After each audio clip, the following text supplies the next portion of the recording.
Bonjour à tous et merci beaucoup pour ce matin. Je suis tombé sur la page Facebook de David Beylard.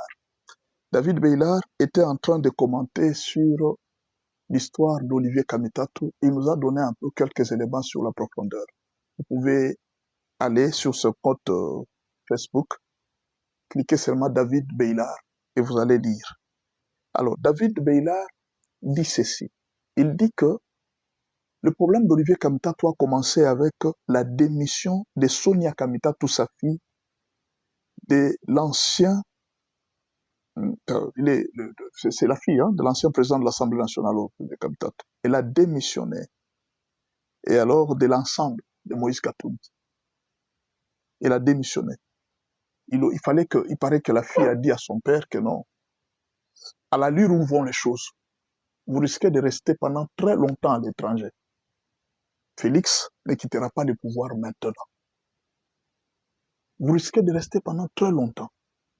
Et les conditions de vie, vous connaissez vous-même, comme les Mobutistes étaient partis. Est-ce que tu les as vus revenir facilement? Tu risques de rester là, à ne rien avoir, et puis tu vas rester comme ça. Mieux vaut rentrer au pays, trouver des conditions pour rentrer au pays. Alors la fille a commencé d'abord par démissionner.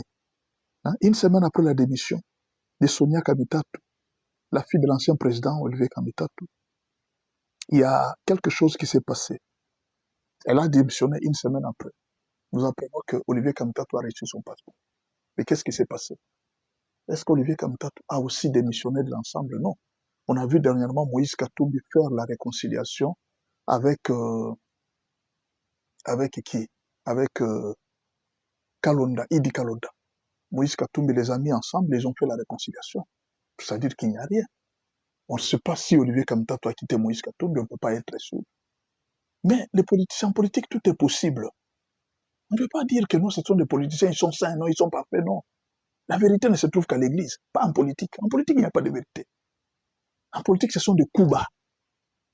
Alors, il paraît, d'après David Beylard, que Olivier Kamitatu, ancien président de l'Assemblée nationale, pour prendre ses distances avec Moïse Katumbi, il aurait demandé 10 millions de dollars qu'on lui donne et qu'on lui permette de vivre dans de bonnes conditions à Kinshasa et qu'on restaure son statut de l'ancien président de l'Assemblée nationale. Parce que c'est un ancien président de l'Assemblée nationale. Qu'on restaure son statut de l'ancien président de l'Assemblée nationale. Parce qu'il paraît qu'à Kinshasa, il n'a ni maison, ni où pour vivre.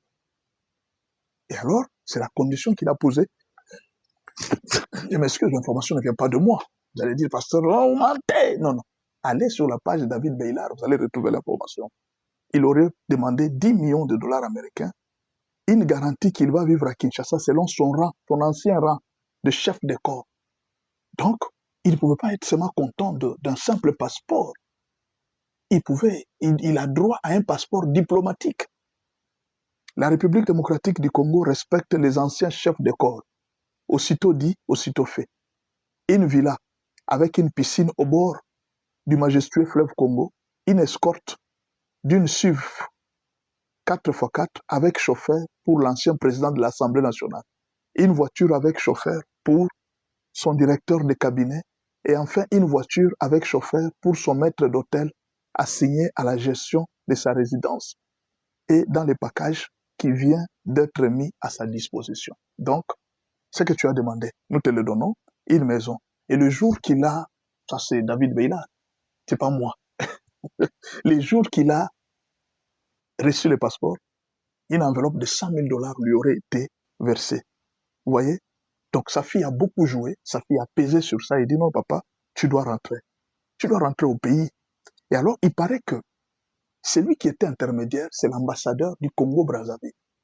Et que bientôt, Olivier Kamitatu pourrait être convoqué par le président Denis Sassou Nguesso à sa suite. Nous allons voir si l'information est vraie. Il pourrait être convoqué par le président Denis Sassou Nguesso et à sa suite, il y aura plusieurs autres opposants de la sorte qu'il pourrait devenir peut-être le chef de file de l'opposition. Mais s'il a l'ancien statut des corps diplomatiques, peut-il se mener à la politique? Il peut s'occuper d'autres choses en tant que diplomate congolais dans les négociations. On peut l'envoyer dans des missions africaines, tout ça, comme des autres anciens présidents, avec les passeports diplomatiques. Alors, vous comprenez maintenant? Alors, sa venue va mettre à nu l'opposition. D'abord, ça va compliquer les choses dans l'opposition. Et on a mis tout ce dont il avait besoin. Lui-même a été très content. Voici ce qu'il a déclaré. Le premier geste est posé par le pouvoir. Olivier Kamtato a obtenu son passeport et s'est empressé de le brandir sur X. Donc il a été très content. Comme pour jouer la comédie, l'homme s'est fendu d'un message radical. Voilà, il faut faire ça. En politique, c'est comme ça. Il peut dire non, jamais, et tout ça. En même temps, il revient à Kinshasa. D'abord, d'après vous pensez qu'on lui remet seulement le passeport pour rien comme ça. Après toutes les accusations qu'il y a eu derrière, il était aussi dans ça. Donc, on te remet les passeports. Non, il faut comprendre. Alors, on lui a remis les passeports. Alors, qu'est-ce qui va se passer?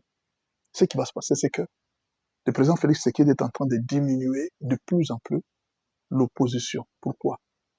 Parce que vous avez suivi Bolo Djoua. Qu'est-ce qu'il a dit? Il a dit quoi? Nous avons été...